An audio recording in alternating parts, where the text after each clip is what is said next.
Muy buenos días. Agradezco la invitación a esta Cámara tan importante de Valparaíso con sus 166 años de historia, según escuché. Por supuesto, agradezco además a Javier en particular, no solo por su liderazgo en la Cámara, sino por todo el trabajo que hemos hecho durante este tiempo, en que, tal como ustedes pudieron ver de su presentación, Javier es una persona que logra conjugar de muy buena manera una mirada realista, que tiene críticas donde hay que criticar y también identificando las cosas que hemos logrado hacer en conjunto y que hemos desarrollado de buena manera.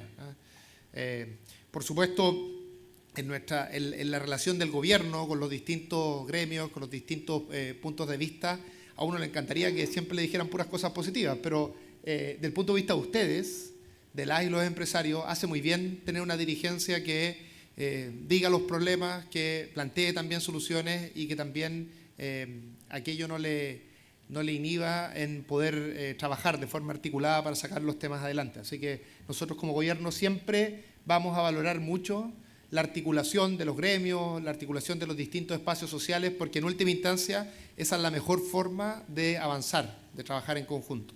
Por supuesto, saludo a todas las autoridades presentes, al gobernador, a la alcaldesa, a todo el equipo de economía, tanto de ProChile, a Corfo, a las distintas autoridades regionales, a los diputados, a los senadores, a la Cámara de Comercio del país. Es un placer estar acá.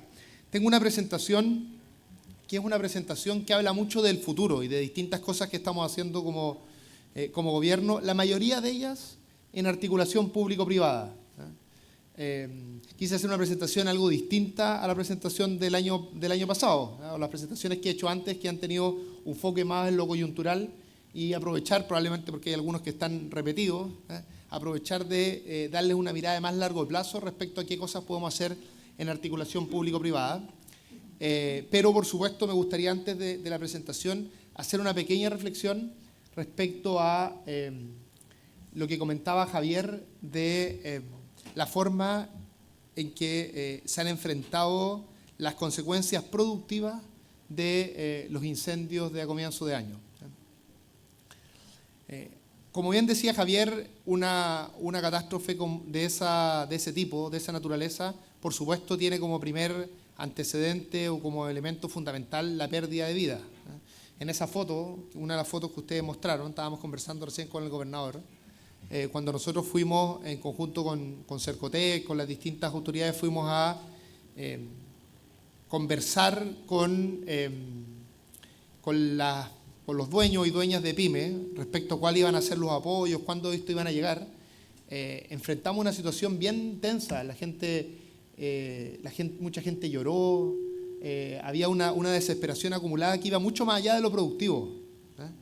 Y bueno, nos quedamos ahí, conversamos, nos apoyamos, el gobernador se abrazaba con la gente en una sensación bien, o sea, en una experiencia muy humana que nunca hay que olvidar respecto a que lo productivo es muy importante, las fuentes de trabajo son esenciales para que las personas se puedan desarrollar, para que tengan tranquilidad, pero hay otras cosas que son tanto más fundamentales, que tienen que ver con la humanidad misma de estos eventos.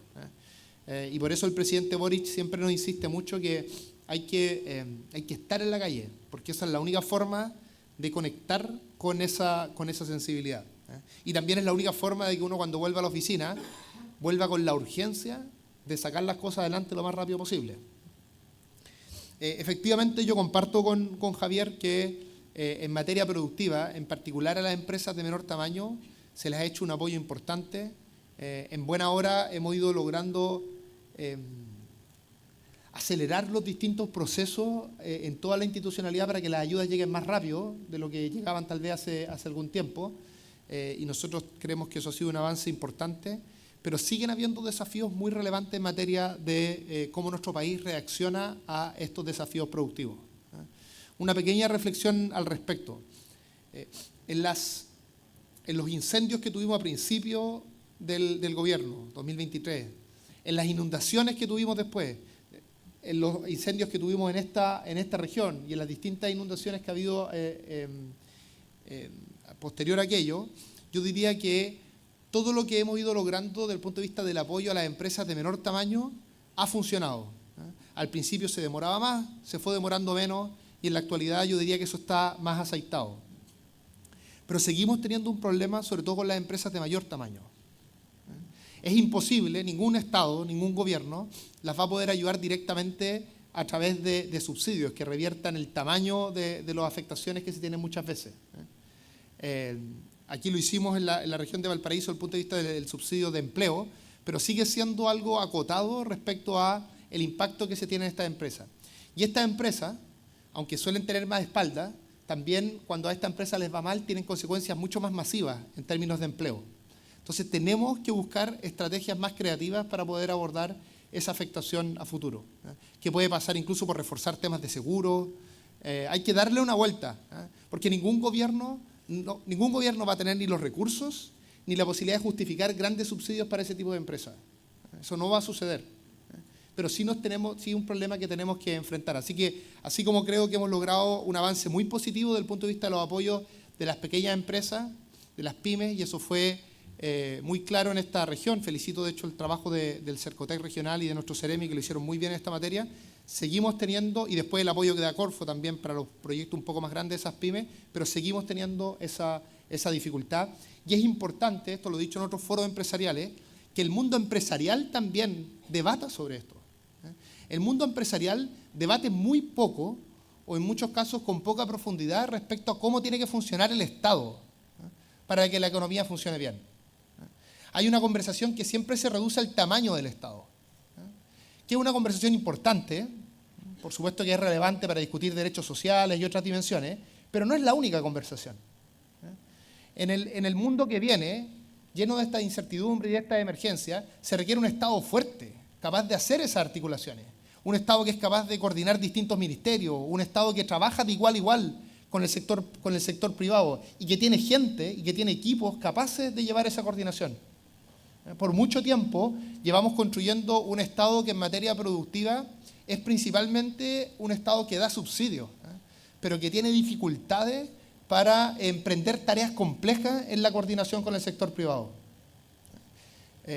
Y aquí sucede una cierta, me estoy yendo totalmente a la presentación, que voy a volver a ella, pero sucede una cierta contradicción en lo que yo veo en mi conversación con el sector privado. En mi conversación con el sector privado, cuando hablamos, por ejemplo, del tamaño del Estado, cómo debe ser, las reformas tributarias y todas esas discusiones, todo el sector privado en general tiene una postura más bien de Estado mínimo, pequeño, no hacer esos cambios.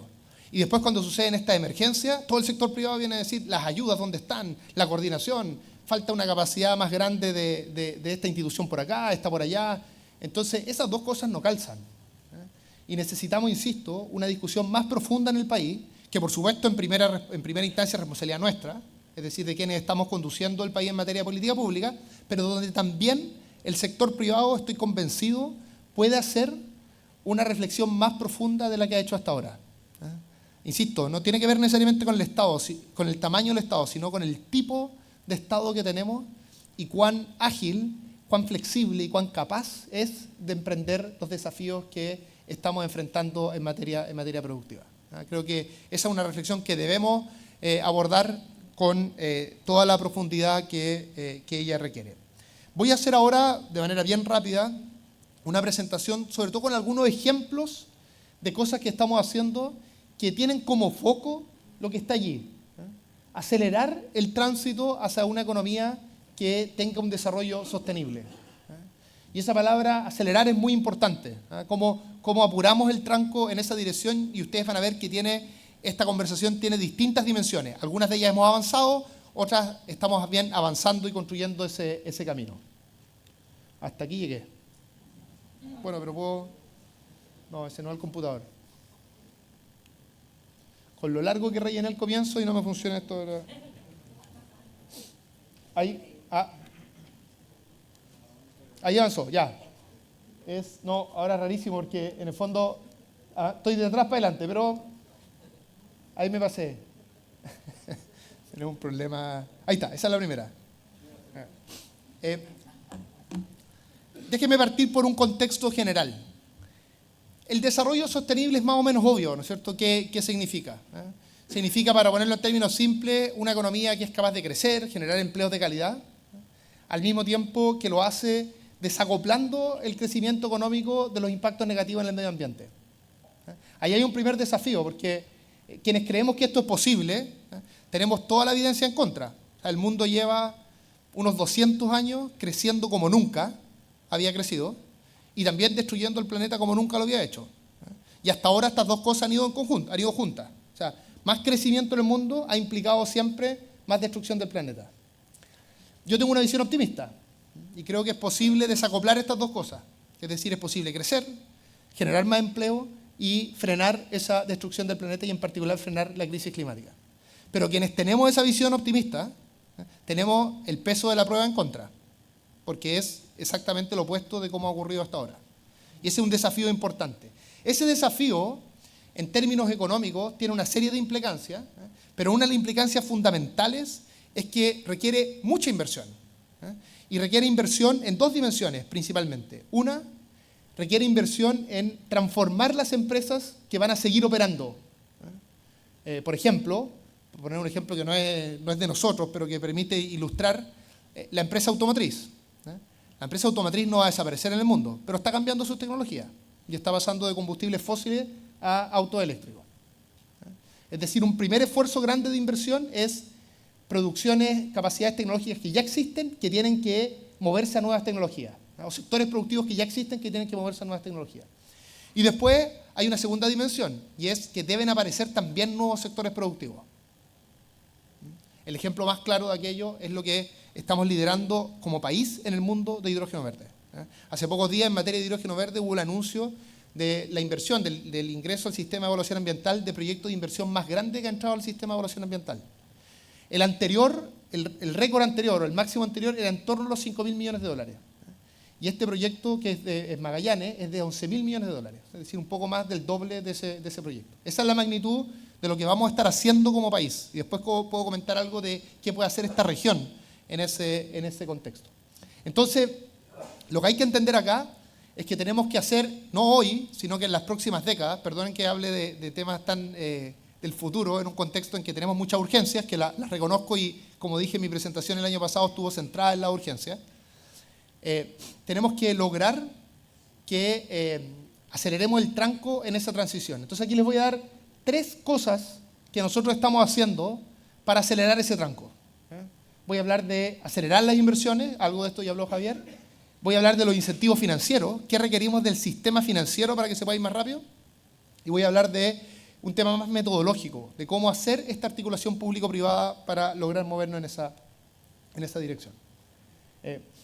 Aquí voy a hablar solo de un par de cosas, no voy a comentar lo de Antofagasta, que es un caso interesante que tal vez podemos conversar después con el gobernador, pero primero algo que estamos haciendo es, bueno, acelerar los proyectos que se están desarrollando en el país y que están a la espera de poder terminar sus autorizaciones. Aquí en conjunto con el gobernador, en los Andes, vino el presidente también, el presidente de la República, el presidente Boric, estuvimos trabajando. ¿Eso significa que tenemos que escapar o es un celular nomás? Un celular, ok. Está bien. Estuvimos, siempre está bien preguntar. Yo estoy aquí más alto que ustedes, pero igual somos todos parte del mismo barco en esto. Entonces, ¿qué son las mesas regionales de inversión? Lo que hacemos en las mesas es que identificamos un conjunto de proyectos que son muy importantes para la región, vemos cuáles son los problemas que están teniendo concretos en materia de autorizaciones y hacemos acuerdos con los distintos servicios para acelerar el tranco. Por supuesto, nosotros no le podemos decir como Ministerio de Economía, usted tiene que aprobar el proyecto, eso no corresponde a nuestra institucionalidad, pero sí le podemos decir, cumpla los plazos, por qué no está cumpliendo los plazos, qué podemos hacer para trabajar en conjunto para resolver ese problema, en fin. Estas mesas las hemos hecho en todo el país, solo nos falta la región metropolitana, de hecho. Ya hemos revisado más de 100 proyectos por un total de unos 60.000 millones de dólares. Así que es un esfuerzo bien importante que estamos realizando y aquí además estuvo muy marcado por cosas que tenemos que hacer por la recuperación asociada a los incendios. Ahora, junto con esto, que es, digamos, cosas de gestión que podemos hacer en el marco de la institucionalidad actual hay que cambiarla en materia de permisos, de autorizaciones. No funciona bien, hay un mal diseño. Los distintos gobiernos, a mí me consta porque he estudiado esto para atrás, han hecho un esfuerzo en todas sus posibilidades, gobiernos de distinto tipo político, para lograr el mejor desempeño de nuestro sistema regulatorio, de las autorizaciones, en el marco de la institucionalidad actual. Pero ese techo es muy bajo. Es decir, uno puede hacer estas mesas, puede hacer toda la coordinación, mejorar la gestión del Estado, pero el problema fundamental que tenemos es que, sobre todo las autorizaciones sectoriales, no tienen un diseño. Tenemos más de 400 autorizaciones, cada una de ellas no dialoga con la otra, no hay un sistema de autorizaciones. Y eso, estamos tramitando ese proyecto de ley. Ayer tuve una muy buena sesión en el Parlamento, ha ido más lento de lo que a mí me gustaría, pero ayer estuvo una sesión especialmente rápida y lo que nos ha pedido el presidente Boric es que lo saquemos ese proyecto durante este año. Yo espero poder cumplir con ese objetivo que nos ha puesto el presidente, que va a permitir reducir, los grandes proyectos van a reducir sus tiempos en torno a un 30%, pero los proyectos pequeños mucho más. Nuestro cálculo es que, por ejemplo, un restaurante que se quiere expandir, en la actualidad le toma eso más o menos unos 8 meses, y con los cambios que va a tener este proyecto le debiera tomar 2 meses. Porque lo que va a hacer, una de las cosas importantes que va a hacer este proyecto es que las inversiones o los permisos específicos de algunas inversiones que involucren riesgos menores, muchos de ellos van a poder pasar a declaraciones juradas y a distintos mecanismos que nos va a permitir, por un lado, que esos proyectos de menor riesgo avancen más rápido, y por otro lado, que los proyectos que tienen más riesgo, las personas que trabajan en el sector público se puedan dedicar totalmente a esos proyectos y por tanto los puedan sacar también con una mayor rapidez. Así que este es un primer tema que estamos haciendo. Si queremos hacer una transición hacia una nueva economía, esa transición pasa por más inversión y la mayor inversión tiene que avanzar más rápido. Por lo tanto, esta es una dimensión importante de nuestra agenda. Vamos a lo siguiente, incentivo financiero. Y aquí voy a comentar algo de la región también. Déjenme partir primero por lo de allá. La Agencia de Financiamiento e Inversión para el Desarrollo, este es un proyecto de ley que ingresamos hace poco al Congreso. Para quienes sean del mundo PYME y conozcan cómo funcionan los FOGAPE, esto es muy parecido a cómo funcionan los FOGAPE. Es decir, esta va a ser una agencia que lo que va a hacer principalmente es tener instrumentos de garantía para que los bancos puedan prestar, en este caso, tanto a empresas pequeñas como a empresas grandes. Pero la diferencia, la particularidad de esto, es que estos préstamos, estas garantías, van a estar centrados en proyectos de inversión que implican una transición productiva, es decir, que permiten avanzar hacia nuevas tecnologías, en particular hacia tecnologías más verdes. Sabemos, esto le pasa mucho sobre todo a las pymes, que tienen buena idea, se quieren mover a una nueva tecnología, pero van al banco y el banco no les presta para hacer esa transición. Y muchas veces no les presta porque el banco entiende el proyecto, sabe que es relativamente rentable, pero tiene un riesgo que no le permite prestar finalmente en esas condiciones.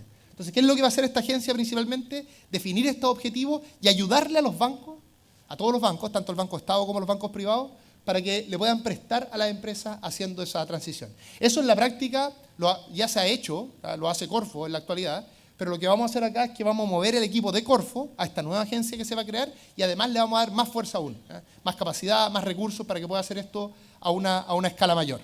Esto es lo que tradicionalmente en otros países se llama banca de desarrollo. Acá no tiene mucho sentido llamarle así porque no es un banco en la práctica y eso podía generar confusión y por eso le pusimos ese nombre y esto está siendo tramitado en la Cámara de Diputados. Y lo segundo, el Facility de Hidrógeno Verde, el esfuerzo, esto también es un tema de garantía. Los proyectos de hidrógeno verde son principalmente de dos tipos. Uno más importante para la región de Valparaíso.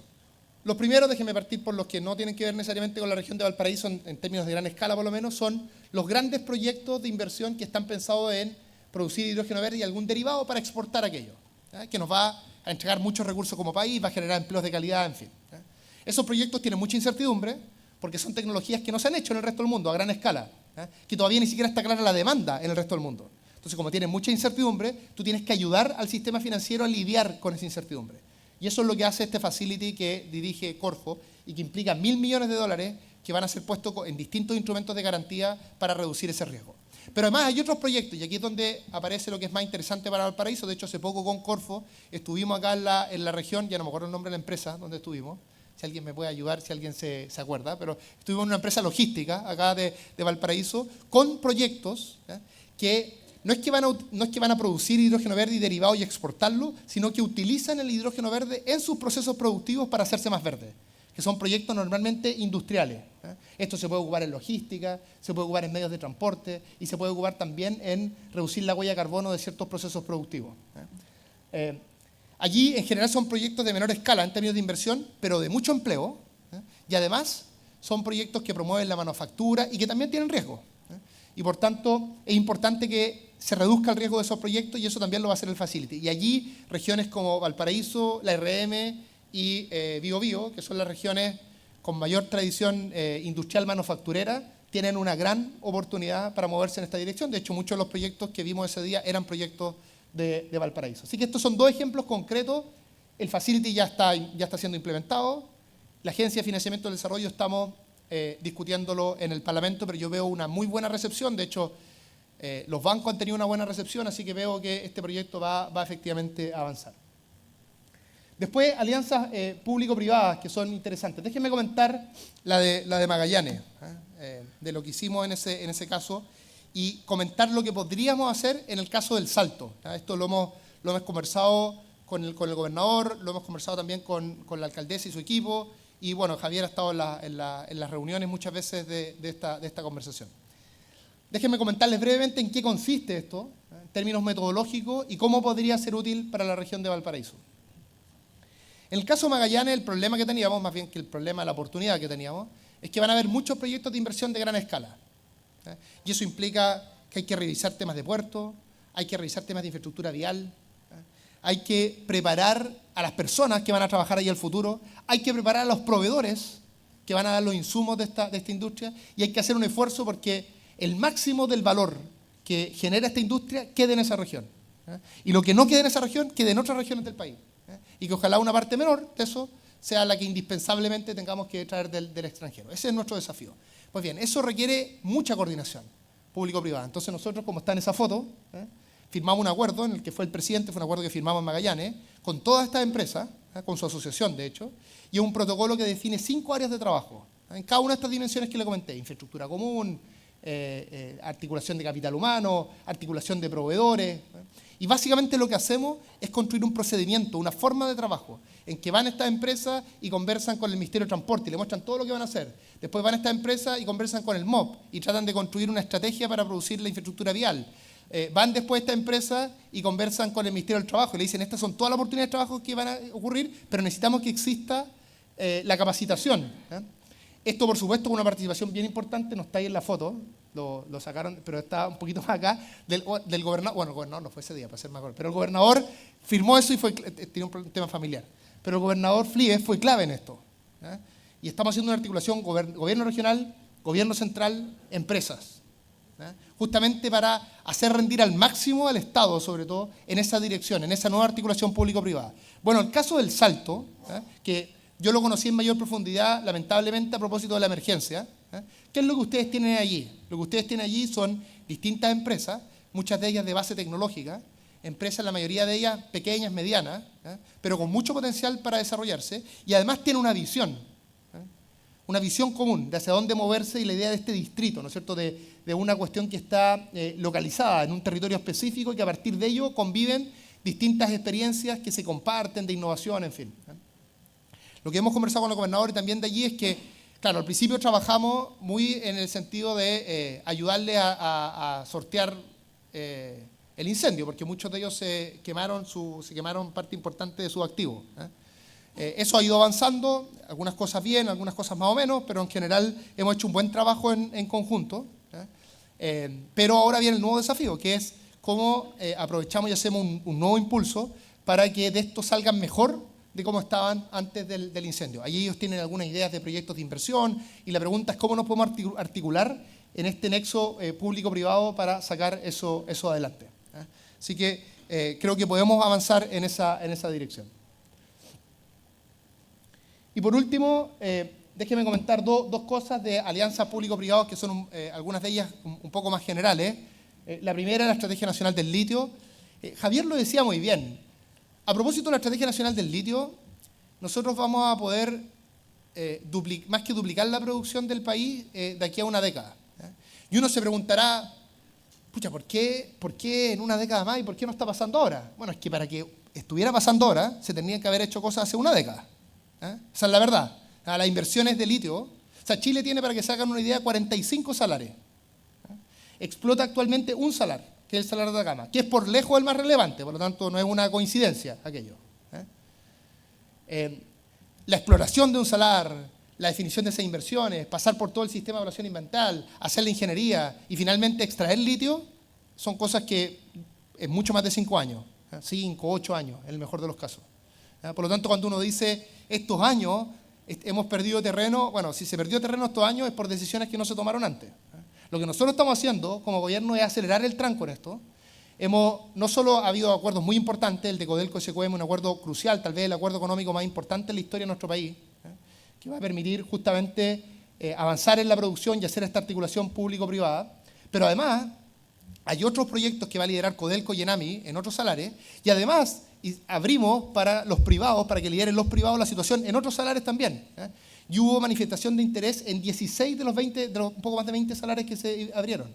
88 manifestaciones de interés de todo el mundo, que están viendo justamente una oportunidad aquí. Y además le estamos diciendo a todas esas empresas, estamos diciendo vamos a aumentar la producción, pero ustedes lo van a hacer con una tecnología distinta a la actual, para disminuir el impacto sobre los salarios, que son sistemas complejos, que hay que cuidar. Entonces estamos haciendo un esfuerzo de aumentar la producción, al mismo tiempo de empujando a las empresas por este desarrollo tecnológico. Y ha pasado algo bien bonito, diría yo, que es que cuando se lanzó esta estrategia y el presidente la comunicó al país y habló de esta nueva tecnología, de extracción directa con reinyección, de ahí en adelante yo tenía una cantidad de lobbies, de empresas, que me vienen a decir que tienen la mejor metodología de extracción directa, y esto le pasa a Minería, le pasa a Corfo, le pasa a Codelco, le pasa a Enami. O sea, cuando uno da una señal de política pública que tiene que moverse en una dirección para hacer, como llamamos coloquialmente, cuadrar el círculo, que es lograr, por un lado, aumentar la producción y disminuir el impacto ambiental. Esta idea de desacoplar, que les comentaba antes, que es una idea global, bueno, eso hay que jugarlo en cada una de las industrias que estamos tratando de impulsar. Y cuando el presidente da esa señal de que nos tenemos que mover a esta nueva tecnología, eso genera un gran movimiento en el sector privado, de innovación, de creatividad, de competencia también, por mostrar quién tiene esa mayor capacidad. Entonces, demuestra muy bien la articulación virtuosa que puede existir entre el sector privado y el sector público. Y algo bien relevante para esta región, que además el senador Piuk lo ha impulsado con especial ahínco, es este tema de la producción naval continua, que lo anunció el presidente en la cuenta pública. ¿Qué significa esto en términos simples? Hacer el esfuerzo porque todos los barcos, o todas las naves de superficie, es decir, todo menos los submarinos, para decirlo en términos simples, que es como yo lo entiendo, porque a diferencia de usted, senador, yo no soy un experto en la materia, se produzcan en Chile. Y hacer esto, en Chile ya se producen el 80% más o menos de las embarcaciones, porque la Armada a través de ASMAR tiene una gran capacidad, pero podemos dar el salto hacia ese 100%. Y esto de nuevo requiere una gran articulación de los astilleros públicos con los astilleros privados, la necesidad de hacer un buen consorcio público-privado, y el presidente anunció esto en la cuenta pública y estamos trabajando principalmente el Ministerio de Defensa y el Ministerio de Economía para concretar aquello. Esto va a generar muchos encadenamientos productivos, muchas oportunidades, de nuevo, para regiones como Valparaíso, para regiones como Metropolitana y Biobío, que tienen esa capacidad de manufactura que pueda responder a estos desafíos de gran escala. Así que, como ven, tenemos primero un desafío gigante como país, gigante, que es hacer este tránsito, que es un problema o un desafío de todo el mundo. Tenemos oportunidades en Chile, porque Chile, como produce cobre, litio y tiene condiciones favorables para producir hidrógeno verde, puede hacer de la lucha contra la crisis climática un motor de desarrollo. Tenemos el desafío de quienes somos optimistas respecto a la capacidad de tener un crecimiento verde, demostrar eso en la práctica y lograr que efectivamente el crecimiento se desacople de los impactos nocivos en el medio ambiente. Y tenemos formas de hacerlo, que hemos estado trabajando y que por supuesto nosotros no inventamos esto. Algunas de estas cosas venían de gobiernos anteriores, o sea, digamos, estos son esfuerzos de largo plazo. Y otros los hemos impulsado más bien desde nuestro gobierno. Y esto requiere confianza, mucha articulación público-privada. Así que nuestra visión es que, perdón por esta presentación un poco más general o un poco más de futuro, pero ustedes, los empresarios, que son innovadores, que en última instancia van a ser los responsables de todo esto, que van a ser el grueso de estas inversiones, son los que tienen que liderar este proceso. Por lo tanto, es importante que vayamos también compartiendo nuestras visiones de largo plazo, nuestros sueños, para estar mejor coordinados. Termino con un comentario nada que ver de todo esto, que es muy triste a mi juicio, que acaba de salir hace poco en las noticias, pero tengo que hacer algún comentario breve al respecto, que es que la empresa Huachipato ha anunciado nuevamente su proceso de cierre. Esto, a pesar de las condiciones favorables que se crearon a través de las distintas políticas públicas y de nuestra institucionalidad, del esfuerzo gigante que hicieron los sindicatos, toda la comunidad penquista, el gobernador, en fin, esto básicamente se debe a que las empresas, Huachipato y Molycop, no se pudieron poner de acuerdo. Respecto a Molycop, el que produce las bolas de acero, Huachipato, el que produce las barras de acero, que son insumos para esas bolas, no se pudieron poner de acuerdo de cómo podían sacarle provecho a esta nueva oportunidad, y entonces al no tener acuerdo, Huachipato no tiene a quién vender y por eso anuncia el cierre. Yo creo, honestamente, así como soy muy pro empresa, como acaba de quedar claro que hay industria, este es un caso en que las empresas le han fallado al país, y a los trabajadores y a toda esa gente que tiene expectativas en ellos porque no pudieron ponerse de acuerdo. Y nosotros esperamos y hacemos un llamado como gobierno a que se pongan de acuerdo y actúen con la responsabilidad social que ellas tienen por la relevancia que tienen para el país. Por supuesto, si eso no ocurre, nosotros daremos la cara, a pesar de que no sea un tema de responsabilidad nuestra, estaremos allí y trataremos en conjunto con el Biobío, como con las distintas regiones, de salir adelante de esta difícil situación. Muchas gracias, Javier, y muchas gracias a todos los presentes.